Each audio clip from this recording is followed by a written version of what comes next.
a quarta parte da nossa história do surgimento da Umbanda, ela vai relatar a fase de Zélio de Moraes.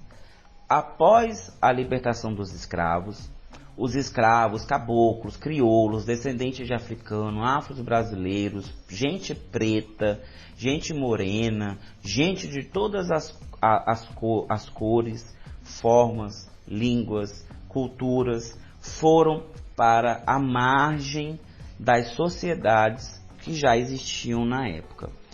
As grandes cidades, principalmente Rio de Janeiro, São Paulo e Bahia, eram as maiores metrópoles do Brasil, sendo o Rio de Janeiro a sede do Brasil. Ali tem na casa do governador, a Câmara, o Senado, tudo mais. Estava tudo no Rio de Janeiro. Então o Rio de Janeiro, ele foi palco do surgimento de Zélio de Moraes e das primeiras manifestações de Umbanda. Vamos começar. Na senzala, os negros e os índios, eles já faziam os seus cultos nas madrugadas. Eles iam dentro da senzala fazer culto ou no meio da mata fazer culto. Eles faziam culto de evocação, que é quando o espírito se manifesta dentro do corpo de uma outra pessoa. Essas manifestações eram feitas na calada da noite, de madrugada, sem muito barulho. Os espíritos vinham, davam conselhos, às vezes faziam uma cura, um alívio de dor e iam embora. Era um culto muito simples, era só para não esquecer que os seus ancestrais ainda estavam ali por eles. Depois da libertação dos escravos, essas mesmas pessoas, elas procuraram formas melhores de fazer o seu culto, uma vez que antes não podia e agora podem, eles têm a sua liberdade. Porém, o negro saiu do estágio de escravo sem nada.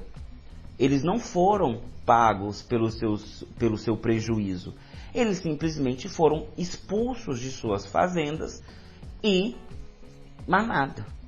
Então, eles foram para a margem da sociedade. Ou seja, existia uma cidade, e em volta da cidade, eles ali faziam morada.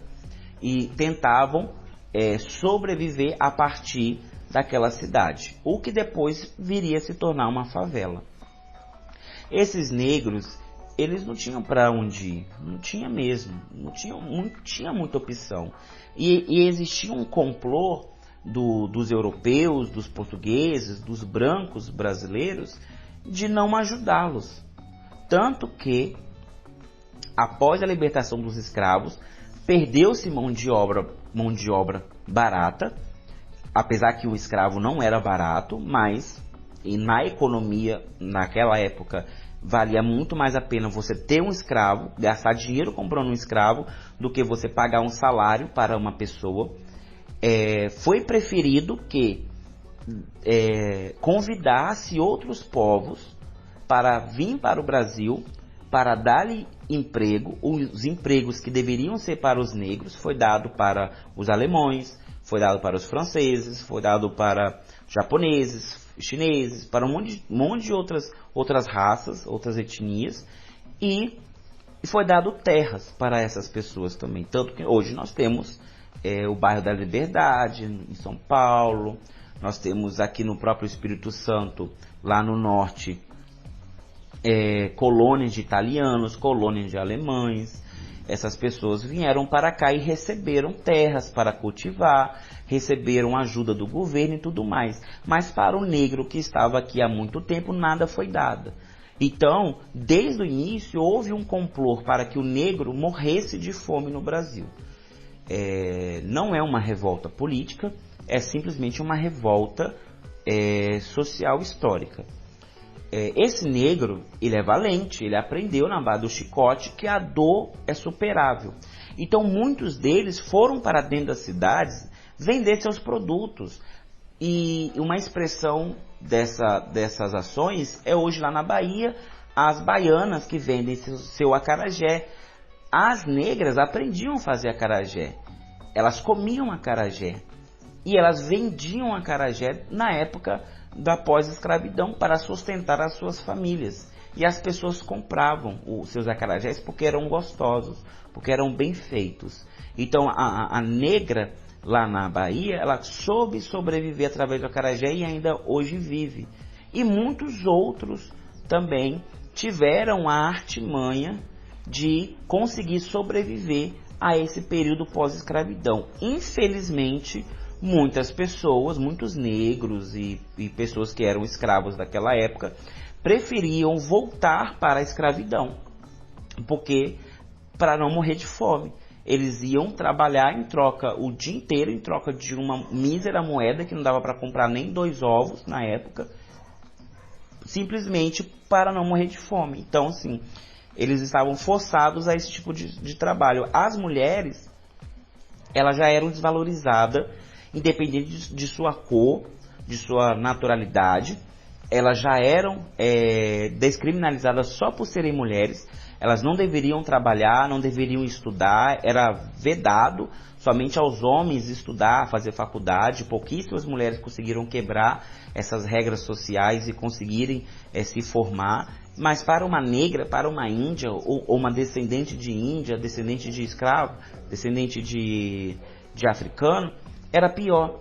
Então, quando as mulheres procuravam empregos, elas não achavam e elas eram recriminadas, porque uma mulher não poderia trabalhar. Então, muitas dessas mulheres, para sustentar seus filhos, elas se prostituíam. Elas iam para as cidades, elas iam para os bordéis das cidades se prostituir em troca de poucas moedas. Então, não era por opção, era a única coisa que elas poderiam fazer. Então, essa sociedade que surge pós-escravidão, a margem da sociedade daquela época, vai vir a dar origem a toda a cultura de favela, a toda a cultura do negro, do descendente de escravo ali, tanto no Rio de Janeiro, quanto na Bahia, quanto em Minas Gerais, que eu esqueci de citar da outra vez, e São Paulo também. Esse negro, essa pessoa que está nessa situação agora, ela é dona de um pedaço de terra o suficiente para construir uma casa. E muitas delas já estão velhas. Muitos escravos já ganharam a sua euforia, a sua liberdade depois de muito velho. Então não poderiam trabalhar nem se quisessem. E esses ficavam em suas casas benzendo as pessoas, promovendo cura, promovendo manifestação espiritual, para dar conselhos, para fazer... passar um remédio, para dar um conselho, dar um passe e tudo mais. Esses eram considerados os beatos. Eles eram devotos das divindades indígenas, eles eram devotos das divindades africanas e também eles eram católicos. Eles não viam diferença de uma religião para outra. Esses já são da 3ª para a 4ª geração de escravos dentro do contexto da nossa história. Então, ele já não tinha vínculo nem com a África e nem com a Igreja Católica mauzona, que tanto fez mal para eles. Então, eles viam que tudo era religião e tudo era bom para eles. Esses também tocavam em seus terreiros. É aí que surge a palavra terreiro, porque os cultos não eram feitos dentro de casa, porque as casas eram pequenas, não ventilava, e Rio de Janeiro, Minas Gerais, São Paulo são estados muito quentes, então era feito nos terreiros. Geralmente as casas eram feitas perto da rua e sobrava um espaço no fundo, e nesse espaço era chamado de terreiro. Terreiro é uma parte do lote a qual não tem construção nenhuma, então é um terreiro. Então fazia as manifestações espirituais nesses terreiros, ou seja, nesses espaços que não tinham construção. Quando alguém ia para um terreiro, ele não falava que ia para uma sessão, ele falava que ia para um terreiro. Eu vou para o terreiro de Joana, eu vou para o terreiro do Gesley, eu vou para o terreiro da Moane. Um leigo que ouvisse isso, ele vai entender que eu vou para o espaço em um lote que não tem construção, que pertence ao Gesley, a Moane, a Joana, entenderam? Então ele não ligava a condição de você ir para o terreiro a um ato religioso, até porque havia uma preocupação, porque os coronéis perseguiam todo tipo de manifestação espiritual que fosse contrária aos ensinamentos católicos. Então, os padres dos locais e os próprios devotos do catolicismo ficavam de olho nesse povo. Qualquer movimentação estranha já falava para o coronel, e o coronel ia lá com a sua cavalaria para prender todo mundo, e eles gostavam, porque era uma forma de voltar a bater no preto, no caboclo, no mulato, no crioulo. Então, eles gostavam. Então, todo mundo fazia da melhor forma para não chamar atenção. Então, nessa época, também nós não tínhamos atabaque, não tinha nada. Também, um tempo depois, já com essa margem da sociedade um pouco mais estruturada, nós vamos ver o surgimento da capoeira. A capoeira, ela traz a cultura da música africana no estilo brasileiro. Então, vai ter reco-reco, vai ter birimbau, vai ter atabaque, e é uma manifestação cultural, não tinha cunho religioso. Só que o instrumento reco-reco, ele era feito em homenagem a um instrumento tocado na África, também chamado reco-reco macumba, que era feito de uma árvore chamada macumba, que tinha sua madeira também chamada de macumba. Então, quando alguém perguntava o nome do instrumento, falava que era um reco-reco macumba. Quando eles perguntavam que estilo de música é esse, eles falavam que é estilo macumba. Quando alguém questionava para eles aonde vocês vão, eles vão tocar macumba. Então, a cultura da macumba surge através de uma árvore, de um instrumento. Então, quando um coronel, uma autoridade, via um negro vestido de branco, que era a roupa da capoeira, indo para uma roda ou indo para algum local que era de costume que tivesse ato religioso não católico, não cristão, eles já suspeitavam.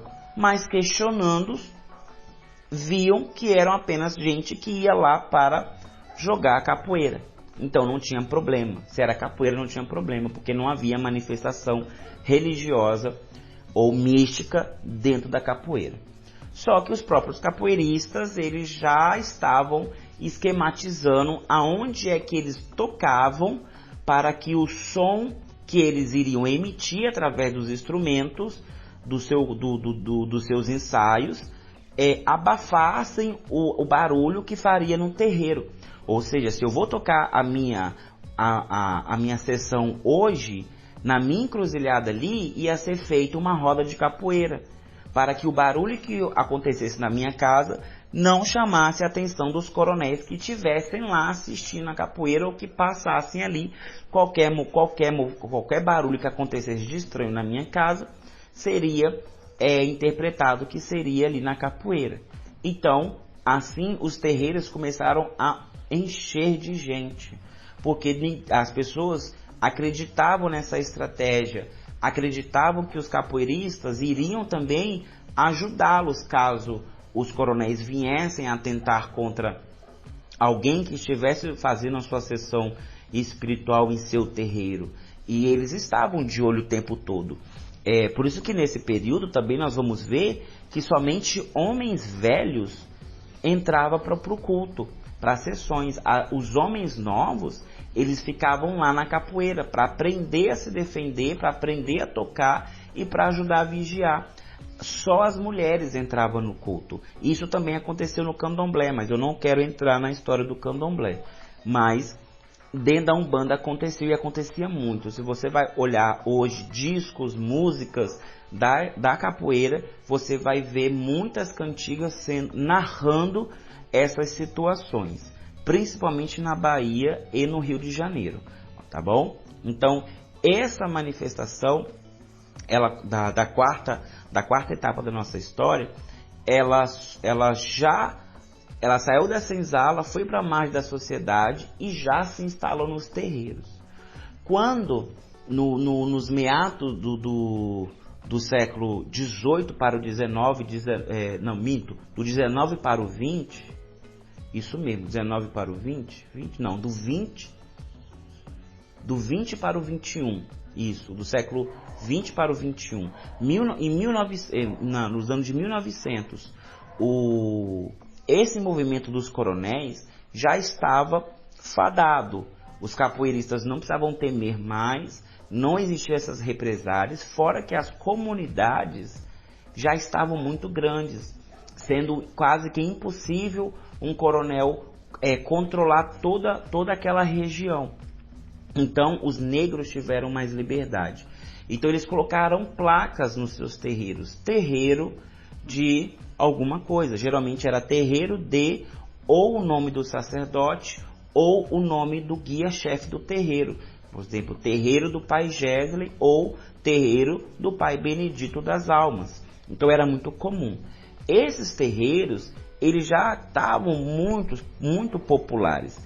Esses sacerdotes que praticavam esse culto misto, eles já tinham estipulado fundamentos, entidades, linhas de trabalho, já tinham estipulado como era feito o congá, o altar, muitas coisas.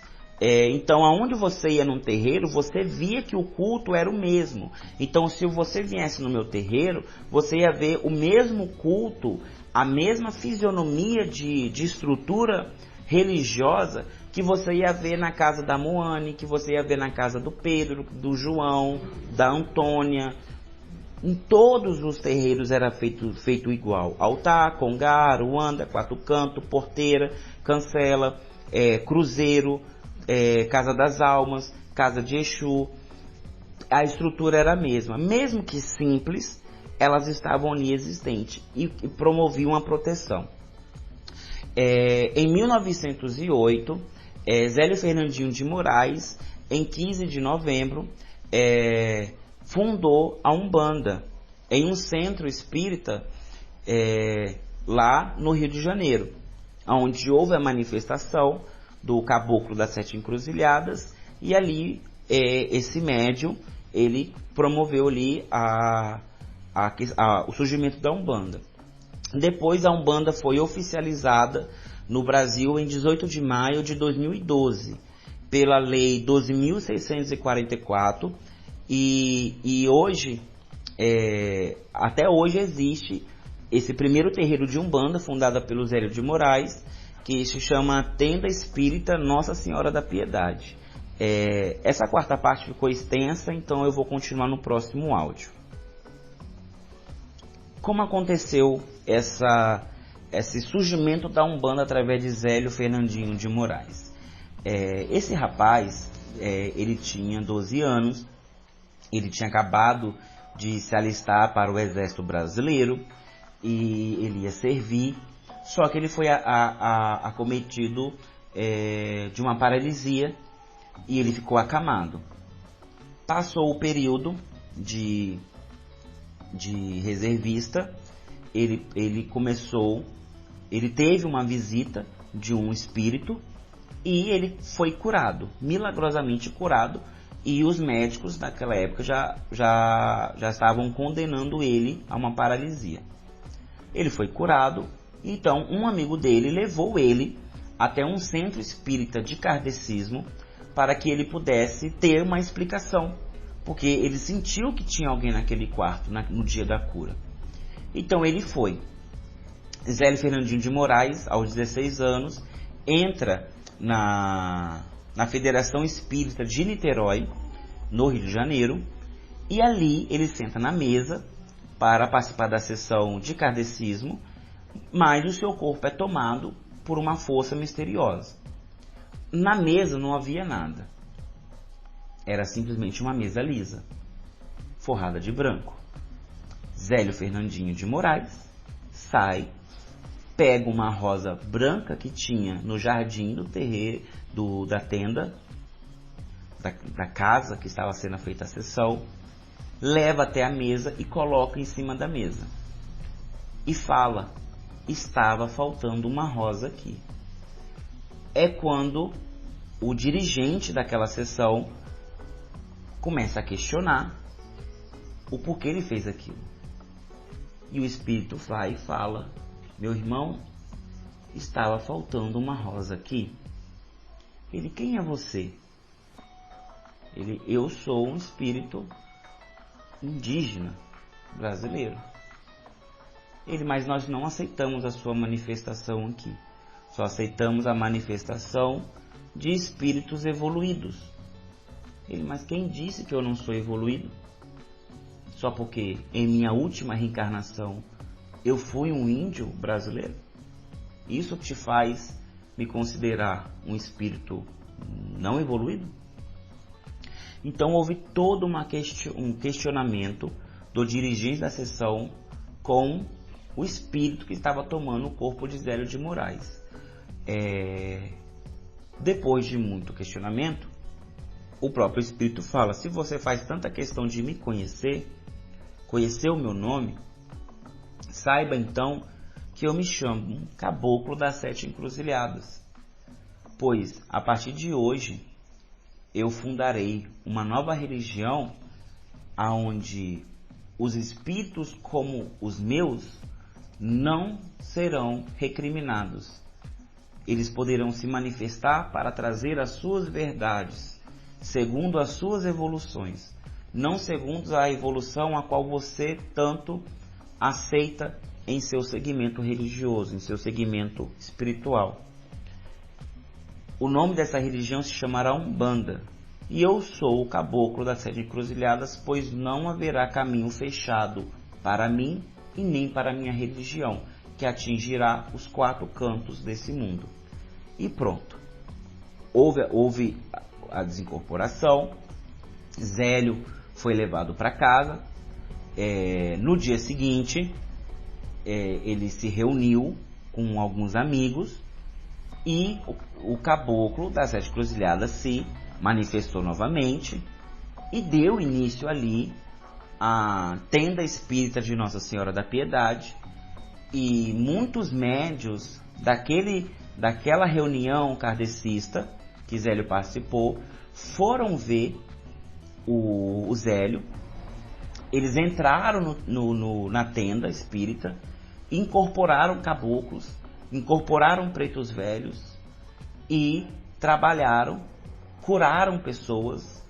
Cegos foram curados, mudos foram curados. As pessoas simplesmente surgiam lá, batiam lá, participavam e eram curadas. Os próprios dirigentes de sessões kardecista foram até a tenda, questionaram o Caboclo da Sete Encruzilhadas em 13 línguas diferentes, e ele respondeu em 13 línguas diferentes todas as perguntas a qual lhe foi dadas. Então não houve questionamento para que a Umbanda fosse fundada, tanto que depois, em 2012, foi oficializada segundo a Lei 12.644 e depois foi tombada como patrimônio imaterial da humanidade, também pelos mesmos motivos, pois as manifestações foram extremamente legítimas e comprovadas. Zélio Fernandinho de Moraes, ele começou a trabalhar somente com caboclo e preto velho nas suas tendas. Entenda que tenda espírita são aqueles locais que têm manifestação espíritas para a prática da caridade, segundo a lei de Umbanda estipulada por Zélio de Moraes e o Caboclo das Sete Encruzilhadas, que são diferentes do que era praticado dentro dos terreiros. Então, terreiro é do povo dos descendentes africanos. As tendas são dos espíritas de Zélio de Moraes. Só que houve ali uma interlocução, houve uma migração de um para o outro. Então, o povo que ia nos terreiros ia para as tendas ia para os terreiros, e houve ali o surgimento de muitas manifestações, por exemplo, do próprio marinheiro. O marinheiro não existia até então em nenhum dos dois locais, foi surgir depois, como a linha de Tarimã, e os ciganos do Oriente, depois os ciganos nômades, os erês, que são as crianças de Aruanda, também surgiram. Nas tendas não se tocava para a esquerda, ou seja, não havia manifestação de Exu e Pombogira, mas nos terreiros haviam. Então as pessoas que iam buscar o passe nas tendas, depois ia para o terreiro para consultar com o Exu e com a Pombogira. Então ficava essa troca de informação. No meu consentimento, como sacerdote, pesquisador de Umbanda e Quimbanda, eu entendo que a espiritualidade veio planejando a Umbanda há muito tempo, sabendo o que nos esperaria aqui no Brasil. Uma cidade espiritual foi estipulada para o Brasil, para agregar esses espíritos de diversas etnias, culturas diferentes, e fundado uma religião através de pessoas negras e pessoas brancas para estarem unidas numa única fé, num único ato espiritual. Então a Umbanda, ela deixou de ser a prática da cura através da reza e dos elementos naturais oferecido aos deuses, para se tornar a unificação das bandas, ou seja, das raças, das cores. Tudo que era dividido se tornou único, ou aproximação do divino, aproximação do culto urbano, ou culto urbano, porque a Umbanda é uma religião urbana, feita para ser tocada dentro das grandes cidades. Então ela passa a ganhar esse sentido. Então, dentro da Umbanda, o preto, o branco, o japonês, o chinês, o hinduísta, todo mundo é a mesma coisa. O esquerdista e o direitista é a mesma coisa. O homem, a mulher, o travesti, o transexual, todo mundo é a mesma coisa. Tudo se anula. Somos seres espirituais. Não somos classificados de forma nenhuma, a não ser por médios, cambonos, ministros e sacerdotes, mas todos em prol da Umbanda, todos em prol da prática da caridade, todos em prol da manifestação espiritual, todos em prol da Umbanda. Então, eu acredito que a Umbanda, ela foi arquitetada para tudo isso. E Zélio Fernandinho de Moraes, ele é o fundador da Umbanda, principalmente por já ter sido oficializado. Ele também é considerado o organizador, porque nos terreiros não tinha muito conteúdo doutrinatório. Os espíritos vinham e faziam o que eles quisessem. Daí surgem muitas histórias cabulosas e bizarras dentro dos terreiros antigos. Mas Zélio, ele organizou isso, deixou a Umbanda bonita, agradável, saudável para todos. Então houve grandes manifestações artísticas a favor da Umbanda, muitos cantores fazendo lindas músicas sobre Iemanjá, Janaína, Oxalá, Pombogira, caboclos. As rádios tocavam essas músicas, a televisão falava sobre a Umbanda, os jornais publicavam, as revistas publicavam sobre a Umbanda. Então a Umbanda se tornou aceitável. E por ela ter se tornado aceitável, aqueles terreiros que antes era só terreiro do pai Tomé, ou terreiro da mãe Joana, eles passaram a adotar o nome de Umbanda. Eles olharam, mas isso aí é o que eu faço aqui há muito tempo. Não foi inventado agora. Há muito tempo nós já fazemos isso aí. Mas como está sendo aceitado por esse nome, então vamos adotar esse nome. Então passou a ser terreiro de Umbanda do pai Tomé, terreiro de Umbanda da mãe Joana, terreiro de Umbanda do Joaquim. Então a Umbanda, ela teve um crescimento gigantesco e muito rápido, muito rápido. Porque foi esforço do Zélio de Moraes? Não. Foi pela aceitação popular, pela cultura que a Umbanda trouxe e pela troca de placas dos milhares de terreiros que já existiam nesse Brasil afora. Então Zélio fundou, mas já estava aqui há muito tempo. Trocamos a placa. Então a Umbanda ela cresceu porque todo mundo aceitou que era melhor assim, que se chamasse Umbanda. Todo mundo começou a aceitar. O branco ia para as favelas se tornar médios, ou tomar banho de ervas, consultar com a pombogira, com o Exu, com o caboclo, com o preto velho, sem medo, sem preconceito. Então foi uma fase muito boa, muito boa. Mas após a morte de Zélio, infelizmente, a Umbanda começa a ter uma leve modificação. E nós vamos conversar sobre essa quinta parte, que seria a Umbanda moderna, daqui a pouco. Só queria que vocês entendessem que a Umbanda ela é uma religião grandiosa. Não é porque a Umbanda ela bebe de várias fontes de outras religiões que ela tem a sua identidade alterada.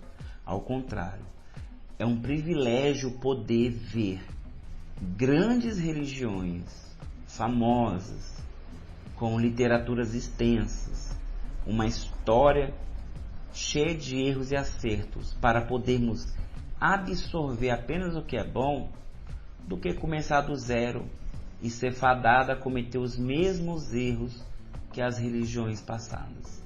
Então, ela não altera a sua identidade ao adicionar a base dela. A base da Umbanda é o culto ancestral, que é o culto de Umbanda e Quimbanda primitiva, a qual se evocava e invocava espíritos ancestrais para se manifestarem.